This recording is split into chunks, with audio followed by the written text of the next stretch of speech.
Yo, oh my god. I literally just finished Parasyte, the maxim. I don't know, I haven't really heard nobody ever call it the maxim. Parasyte. I finished it right here on it, sitting right there. As you see, my bed still all fluffled up because I just got out that. Yeah, bro, I just woke, man. I finished that shit off the wake up. Parasyte actually changed the way I think about the world, bro. Now, I know that might sound crazy to some people. Oh, it's just an anime, blah, blah, blah. Or that may sound completely logistical or reasonable to some other people. Like, yeah, obviously, why wouldn't it? When I started Parasyte, I was like, okay, people are dying everywhere. All right, is this like some horror stuff? I don't know what's going on. And then it's like, all right, the main character, he has a parasite. Okay, makes sense. But it's in his hand. It didn't take over his body like everybody else. Okay, now I see where the plot twist is here. He's the only one who doesn't have it taken over his brain, and there's parasites everywhere else running around. It's in people's brains, taking over people's bodies, and they're killing people. He has to go find a way to stop this. Pretty simple, easy, right? Like, I mean, that sounds like the plot of a normal good ass show, or like a normal like anime. But Parasyte is more, it's different because it's not just about the plot. It's more about analyzing human nature, analyzing why we even act as human beings. Even like environmental preservation, things like doing good for the earth, is really just, the earth has no feeling. The earth doesn't feel that. The earth is not saying thank you, that feels good. It has no feeling. We're just doing that so we can live longer. That's within itself a selfish act, even though it's seen as a good thing. I really like how in this show, like, it starts off, Shinichi, he's just going around and he has Migi in his hand. Migi is a parasite, obviously, but he's not like any of the other parasites. Well, I mean, he is, but he isn't. Like, he didn't take over the brain. Every parasite has this little thing where it's like, they all have personalities and stuff. Like, when I first started the show, I'm thinking, okay, so these parasites, they're just like, I don't know, it just turns you crazy and you just kill people. No, this is a whole nother species that was born onto Earth. They just happen to be put on the Earth just like us. So who are we to say they're the ones killing us if we're killing them too? We both want to survive and we're both being born on the same planet. Who can say who's the one who's in the right? We're both born here. Who gets to decide who lives and who dies? That's what Parasyte is about. That's why it's so cool. Parasites can't survive without taking over a human, and then they have no choice. They have to take over human being. But once they take over the human being, they don't have to keep killing human beings to survive. If they want to, they can blend in with society. That's what some of the parasites started to realize, because you obviously just going around killing niggas, they gonna find your ass. Because humans, maybe one-on-one, yeah, you catch little Johnny lacking down the street in an alleyway, yeah, you're packing his ass up. But if you tomorrow there might be a SWAT team at your door and they got slug rounds. Sweet dreams. Yeah. Towards the end of the show, it gives a very like Attack on Titan-ish feel, where it's like Attack on Titan in the beginning, it's like, oh yeah, Eren is like looked at this crazy, he's like, oh my god, this nigga has a fucking Titan inside of him. Like, these Titans are these crazy gods, like creatures.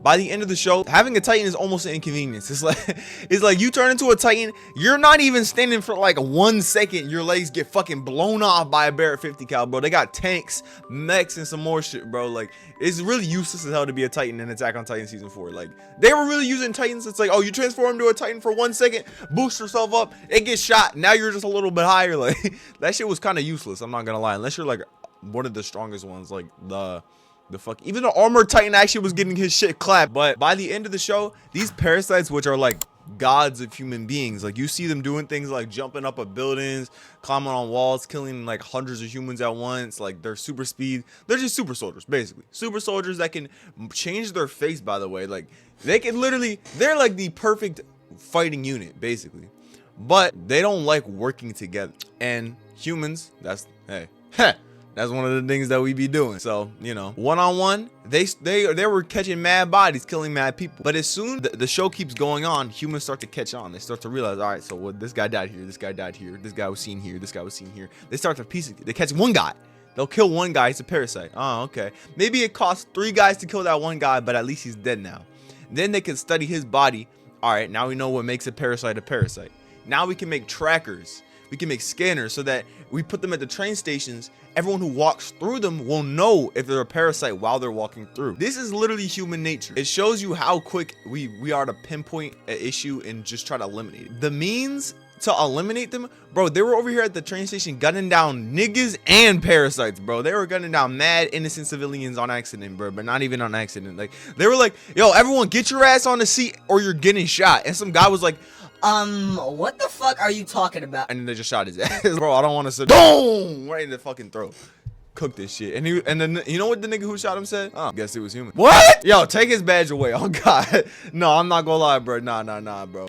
But the relationship between the parasites and the humans is so interesting. If you just look at Migi, and which, by the way, every time I say Migi is funny, I got a friend named Migi in real life. Shout out Yanface. Yanface Mig. But if you just look at Migi and Shinichi, it starts off like, I don't know, a symbiotic relationship. Like, they're both like, he's like, what the fuck are you in my hand for? And he's like, damn it, why am I in your hand? Like, I'm trying to be in your head, Paul. They have to work with each other because Shinichi is a target now that he has a parasite in him. The parasites are gonna try to find him. And the parasite needs Shinichi to survive because without Shinichi, it's weak as shit.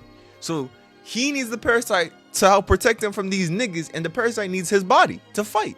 So they have to work together, forcing them to make a partnership. So the entire show, they're tracking down these other parasites and fighting them. But Shinichi is put through these, bro. He gets hoed. Literally, it's bad, bro. As soon as he receives a parasite, his life starts going like this, bro. That's straight downhill. His parents go off on a vacation, and I was like, yeah, I already know something bad's about to happen, bro. And he literally says, bro, don't go. And they're on his ass. And cause he's like, bro, what about all these murders that have been happening? They go, his mom gets murdered by a parasite. Yep. So he has to go and track down that parasite and kill it.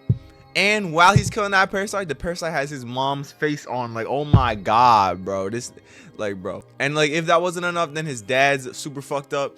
He loses a lot of friends, bro. I'm not gonna lie, bro. His girl is like the only, bro. I'm actually so surprised she made it out alive, bro. Out of everything, I thought they were gonna take her out of here, especially on the last episode when that creepy murderer dude who reads minds. I'm not gonna lie, that nigga's all this shit, bro. But I thought he was actually gonna kill her, bro. I literally did. I literally was sitting there. I was like, what the fuck? No. And then when she fell over the side of a building, Shinichi reaches over to grab her and then misses her. I swear to God, I was sitting there like this. And then when he grabbed her hand and he wasn't pulling her up, I was like, pull her, you fucking dumb nigga, pull her up. What if he's right there and then he stabs you in the back or something? You don't know what that guy's doing, but she doesn't die. Love prevails. Yeah. I like the little romance subplot in there. That's tough. I mean, but it's kind of like that girl was like the only thing keeping him going, really, bro. Like, his life was fucked up. He, like, it was like he was the CEO of Parasyte Hunters, and also like, yeah, like low-key Parasyte Hunters, bro. Like, he was working with all the cops and shit. And then he was also talking to a lot of the parasites too. It's like, bro, he had the whole weight of the world on his shoulders. And then while all this is happening, he has a parasite in him, and his blood is getting mixed with the parasite's blood because he had to use the parasite to heal himself because he got stabbed in the heart by the parasite that killed his mom in his own house using his mom's face too. But people keep telling him like, what's happening? Like, you're not like yourself. You're just an empty shell of Shinichi. Like, they keep saying this shit, this crazy ass shit. I'm like, bro, he's over here barely holding on, and niggas is barely holding on. Niggas is over here talking about, bro, you're just a shell of your former self. You're just so cold, like steel. Like, oh my god, bro. Niggas had no sympathy for Shinichi the entire show, bro. And that, I don't know. I feel like that showed a lot of human nature too. I feel like people choose what to be sympathetic about. Cause like, I mean, when you eat a burger, you're not having sympathy for the cow that died on that bitch. But if you hit a dog when you're driving, you're probably gonna you're gonna be crying the whole way home, right? An animal is dying in both scenarios. So like, why are you crying in one of them? Like, there's just certain things like that where it's like, I would have never really thought about that or like made that connection for real unless I watched Parasyte. I like animes or shows, pieces of media that make me feel, make me think, change my life. It made me realize like, shit, you can dream. Fuck, no one can stop you. No one can tell you nothing. They can tell you whatever you want, but it's up to you whether you want to listen at the end of the day. But this show, Parasyte, is a gem. If you're on the fence about watching it, I don't know, you probably aren't even watching this video. That'd be kind of crazy if you've gotten mad spoilers by now, but shit. Hey buddy, watch it, bro. Parasyte is one of my top 5 favorite animes. I can declare that. If I had to pick a top 5 right now, I would say it's looking like Naruto, One Piece, Bleach, and then maybe Parasyte. Maybe. I think Soul Eater might steal that 4th and push Parasyte down to 5th. And I don't know, I have way more animes I need to watch in the future. But like right now, I've watched a fair share of animes in my day. I felt the same way after watching only AOT. Actually, after watching a lot of things, but especially AOT and Code Geass, man. Like those two specifically, and Death Note. But like Death Note, I don't know, it was a little less. But if I'm watching a show and it fades to black on the last episode and I'm just staring at my screen there, looking at the pause, the replay logo, and I'm like, fuck. Like, whoa. Like, that's how you know that was peak. You just witnessed peak. Who the fuck is texting me? I would let this beat walk me down and slime me. Yo, I hate niggas, bro. But yeah, that's what I got to say on Parasyte. Very good anime. 10 out of 10 show. I wish there could be a sequel or some type of thing like that, but I really highly doubt it. I mean, like, it came out, the actual manga came out in like the 1980s or some bullshit, so like I doubt it. But I mean, I would be so happy though. You don't understand how happy I would be. But hey man, you never know. Like I said, you can dream. They weird.